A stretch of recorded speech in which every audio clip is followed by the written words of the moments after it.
Hello दोस्तों, मैं सेवाद classes से नीलेश चौबे आपका स्वागत करता हूं। आज हम फिर आपके लिए बाल विकास से संबंधित 25 महत्वपूर्ण प्रश्न लेकर आए हैं। आपने अगर इन 25 प्रश्नों में 20 या 20 से अधिक का स्कोर किया तो निश्चित रूप से आप अच्छी स्थिति में हैं और जब भी वर्ग 3 का पेपर होगा तो आप इसमें अच्छा स्कोर कर पाएंगे, क्योंकि आप सभी जानते हैं 75 नंबर की वर्ग 3 में पेडागोजी आनी है और 15 नंबर का बाल विकास। इस तरह से कुल मिलाकर 90 अंक बाल विकास और शिक्षा शास्त्र से संबंधित हैं। तो जिसकी जितनी ज़्यादा शिक्षा शास्त्र पर बाल विकास पर पकड़ होगी वह उतना अच्छा स्कोर कर पाएगा। तो पहले प्रश्न से अभ्यास शुरू करते हैं। पहला प्रश्न है, किशोर अवस्था में व्यवहार व मनोवृत्ति पर सबसे ज़्यादा प्रभाव पड़ता है? संगी साथियों का पहला ऑप्शन है, दूसरा है शिक्षक का, तीसरा है माता पिता का, चौथा है चलचित्र का। तो पहला वाला ऑप्शन सही है। सबसे ज़्यादा किसका प्रभाव पड़ता है? संगी साथियों का। दूसरा प्रश्न देखते हैं दोस्तों, छात्रों में नैतिक मूल्यों का प्रभावी रूप से विकास किया जा सकता है यदि अध्यापक बार बार मूल्यों की बात करें। दूसरा ऑप्शन है, महान व्यक्तियों की कहानियाँ सुनाएं। तीसरा ऑप्शन है, स्वयं उन पर आचरण करें। चौथा ऑप्शन है, देवी देवताओं की बातें करें। तो क्या करना चाहिए? स्वयं उन पर आचरण करें। तीसरा प्रश्न देखते हैं, विवेचनात्मक चिंतन व्यक्ति में वे योग्यताएं और कौशल विकसित करने में सहायक हैं जो हैं। पहला ऑप्शन है, मूर्त अनुभव प्रदान करना। दूसरा ऑप्शन है, उचित व्याख्या, विश्लेषण, मूल्यांकन और निष्कर्ष निकालना। तीसरा ऑप्शन है, कुछ उत्पन्न करने और निर्माण करना। चौथा ऑप्शन है, प्रतिक्रिया की विधियों का चिंतन करना। तो सही ऑप्शन बताएं दोस्तों, क्या हो जाएगा? सही ऑप्शन हो जाएगा दूसरा वाला, उचित व्याख्या, विश्लेषण, मूल्यांकन और निष्कर्ष निकालना। चौथा प्रश्न देखते हैं। चौथा प्रश्न है, अभिभावकों और अध्यापकों द्वारा किशोर से व्यवहार की सर्वोत्तम विधि है? पहला ऑप्शन एक तंत्रीय, दूसरा ऑप्शन अनुज्ञात्मक, तीसरा ऑप्शन प्रजातांत्रिक, चौथा ऑप्शन नियंत्रणात्मक। तो कैसा व्यवहार करना चाहिए? कौन सी विधि अपनानी चाहिए? तीसरी वाली, प्रजातांत्रिक। पांचवा प्रश्न है, निम्न में से कौन सा किशोर अवस्था में सामाजिक विकास का एक लक्षण नहीं है? अपने व समूह का एक सक्रिय सदस्य होना। दूसरा ऑप्शन है, विपरीत लिंग के प्रति आकर्षण होना। तीसरा ऑप्शन है, विशिष्ट रुचियों में विस्तार होना। चौथा ऑप्शन है, मैत्री संबंधों में भारी कमी। तो दोस्तों प्रश्न में एक बात हमेशा ध्यान रखना, इन्होंने क्या कहा है? नहीं है। तो नहीं को आप हमेशा ध्यान से पढ़ना।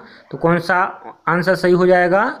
चौथा वाला, मैत्री संबंधों में भारी कमी होना। छठवां प्रश्न है, एक अध्यापक का श्रेष्ठतम गुण है? पहला ऑप्शन, अध्यापक के प्रति उच्च चरित्र। दूसरा ऑप्शन है, अध्यापक के प्रति उच्च विचार। तीसरा ऑप्शन है, अध्यापक की धर्मनिरपेक्षता। चौथा ऑप्शन है, अध्यापक के प्रति पूर्ण समर्पण। तो कौन सा होना चाहिए? चौथा वाला आंसर सही होना चाहिए। सातवें प्रश्न की ओर चलते हैं। सातवां प्रश्न है, अध्यापक मुख्य रूप से किसके प्रति जवाबदेह होता है? पहला ऑप्शन, समाज और छात्रों के प्रति। दूसरा ऑप्शन, प्रधानाचार्य के प्रति। तीसरा ऑप्शन है, अभिभावकों के प्रति। चौथा ऑप्शन है, सरकार के प्रति। तो सही कौन सा हो जाएगा? समाज और छात्रों के प्रति। आठवां प्रश्न देखते हैं, ग्रामीण अंचलों में बच्चों के स्कूल से भागने तथा पढ़ाई छोड़ने का कारण है? तो क्या हो जाएगा? छात्रों की बाल श्रमिक बनने की लालसा। दूसरा ऑप्शन है, स्कूल का नीरस वातावरण। तीसरा ऑप्शन है, छात्रों का अध्यापक से डरना। चौथा ऑप्शन है, ये सभी। तो क्या है? ग्रामीण अंचलों में स्कूल का जो वातावरण होता है बहुत नीरस होता है। नौवां प्रश्न देखते हैं, अध्यापक की कार्य क्षमता को बढ़ाया जा सकता है? पहला ऑप्शन, परीक्षा फल के अनुसार पदोन्नति देकर। दूसरा ऑप्शन, कड़े स्कूल प्रशासन द्वारा। तीसरा ऑप्शन, अच्छा वेतन देकर। चौथा, अध्यापक के कार्य की सराहना करके। तो कोई अच्छा कार्य करता है तो हमें क्या करना चाहिए? उसके कार्य की सराहना करनी चाहिए, चाहे कोई भी हो। तो चौथा ऑप्शन सही हो जाएगा। 10वां प्रश्न देखते हैं, शिक्षा शक्ति एवं सत्ता का स्रोत है? महिलाओं के लिए, पिछड़ों के लिए, बालकों के लिए, पहला और दूसरा दोनों के लिए। तो कौन सा आंसर सही हो जाएगा? चौथा वाला सही हो जाएगा। भारत में शिक्षित बेरोजगारी का प्रमुख कारण है? हम सभी जानते हैं दोस्तों, इसका आंसर बताएं जल्दी से। पहला ऑप्शन है सरकार की रोजगारी के लिए ठोस नीति ना होना। दूसरा, शिक्षा का व्यापक प्रसार। तीसरा, उद्देश्यहीन शिक्षा। चौथा, घटिया स्तर की शिक्षा। तो देखो, कोई भी शिक्षा घटिया स्तर की तो नहीं हो सकती, लेकिन हमारे यहाँ शिक्षा में सबसे बड़ी कमी क्या है? उद्देश्यहीन शिक्षा है। सभी पढ़े लिखे होते हैं लेकिन उन्हें पता नहीं होता कि वो पढ़ किस लिए रहे हैं, वो तो कहते बस नौकरी मिल जाए। 12वां प्रश्न देखते हैं। किस प्रकार का कक्षा नेतृत्व सबसे उत्तम माना जाता है? किस प्रकार का माना जाता है? प्रभुत्ववादी। दूसरा ऑप्शन है सभी का मिलाजुला रूप। तीसरा है प्रयोजनवादी। चौथा है लोकतांत्रिक। तो कैसा होना चाहिए? लोकतांत्रिक या प्रजातांत्रिक, ये हमेशा पॉजिटिव हैं और सही हैं। 13वां प्रश्न देखते हैं। अभिभावक दिवस की सबसे अधिक आवश्यकता पड़ती है, तो किसको पड़ती है? पहला ऑप्शन है माध्यमिक कक्षाओं में। दूसरा ऑप्शन है प्राइमरी कक्षाओं में। तीसरा ऑप्शन है सेकेंडरी कक्षाओं में।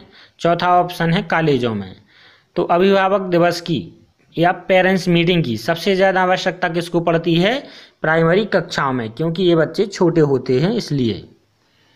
14वां प्रश्न है। ग्रामीण क्षेत्रों के उत्थान का लक्ष्य होना चाहिए उच्च शिक्षा का प्रसार, नगरीय सुख सुविधाओं का विस्तार, प्राइमरी एवं प्रौढ़ शिक्षा का विस्तार, ये सभी। तो क्या होना चाहिए? ग्रामीण क्षेत्रों के उत्थान का लक्ष्य होना चाहिए, जल्दी से बताएं। प्राइमरी एवं प्रौढ़ शिक्षा का विस्तार। 15वां प्रश्न देखते हैं। प्रधानाचार्य अपने अध्यापकों से आशा करता है। पहला ऑप्शन समर्पण एवं निष्ठा की। दूसरा ऑप्शन आज्ञा पालन भाव की। तीसरा ऑप्शन योग्यता एवं ज्ञान की। चौथा ये सभी। तो क्या करेगा? ये सभी की आशा करेगा। 16वां प्रश्न है। विकास और वृद्धि हैं एक दूसरे के पूरक, एक दूसरे के विरोधी, एक दूसरे के समान, इनमें से कोई नहीं। तो कौन सा ऑप्शन सही हो जाएगा? विकास और वृद्धि एक दूसरे के पूरक होते हैं। 17वां प्रश्न देखते हैं दोस्तों। मानव विकास को प्रभावित करने वाले मुख्य कारक हैं। पहला ऑप्शन वंशानुक्रम। दूसरा पर्यावरण। तीसरा वंशानुक्रम व पर्यावरण। चौथा इनमें से कोई नहीं। तो मानव विकास को प्रभावित करने वाले मुख्य कारक कौन से हैं? वंशानुक्रम व पर्यावरण। 18वां प्रश्न है दोस्तों। विकास के अधिगम सिद्धांत का प्रतिपादन किसने किया? पहला ऑप्शन जेम्स ड्रेवन ने। दूसरा ऑप्शन रॉबर्ट रिचर्डसन सीयर्स ने। तीसरा ऑप्शन क्लार्क हल ने। चौथा ऑप्शन मैकडूगल ने। कौन सा आंसर सही हो जाएगा? दूसरा वाला। 19वां प्रश्न देखते हैं। सार्थक अधिगम की प्रक्रिया विकास की किस अवस्था से आरंभ होती है? पहला ऑप्शन किशोर अवस्था से। दूसरा ऑप्शन वयस्क अवस्था से। तीसरा ऑप्शन शैशवावस्था से। चौथा बाल्यावस्था से। तो कब से शुरू होती है? शैशवावस्था से। 20वां प्रश्न देखते हैं। निम्न में से किसका प्रभाव बालक के विकास पर पड़ता है? परिवार का, समाज का, विद्यालय का, ये सभी। तो दोस्तों इन सभी का प्रभाव बालक के विकास पर पड़ता है। 21वां प्रश्न देखते हैं। किस अवस्था में घनिष्ठ मित्रता की प्रवृत्ति पाई जाती है? पहला ऑप्शन बाल्यावस्था में। दूसरा शैशवावस्था में। तीसरा किशोरावस्था में। चौथा वयस्क अवस्था में। तो किस में पाई जाती है? किशोर अवस्था में। 22वां प्रश्न देखते हैं। निम्न में से कौन सा कारक बाल विकास को प्रभावित नहीं करता? अब ध्यान रखना क्या बोला है? नहीं करता। तो पहला ऑप्शन संस्कृति। दूसरा ऑप्शन उपलब्धि। तीसरा ऑप्शन प्रजाति। चौथा ऑप्शन वृद्धि। तो कौन नहीं करता प्रभावित? उपलब्धि। 23वां प्रश्न है। मानव का विकास निम्न में से किस पर निर्भर होता है? उसकी वृद्धि तथा वातावरण से मिलने वाली परिपक्वता पर, उसकी वृद्धि पर, उसके वातावरण पर, उसकी बुद्धि पर। तो कौन सा ऑप्शन सही हो जाएगा? पहला वाला।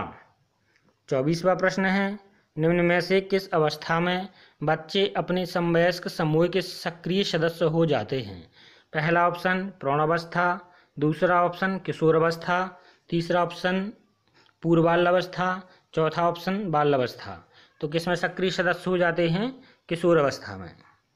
25वां प्रश्न है, मानव विकास की किस अवस्था में बाद व्यक्ति परिपक्व हो जाता है?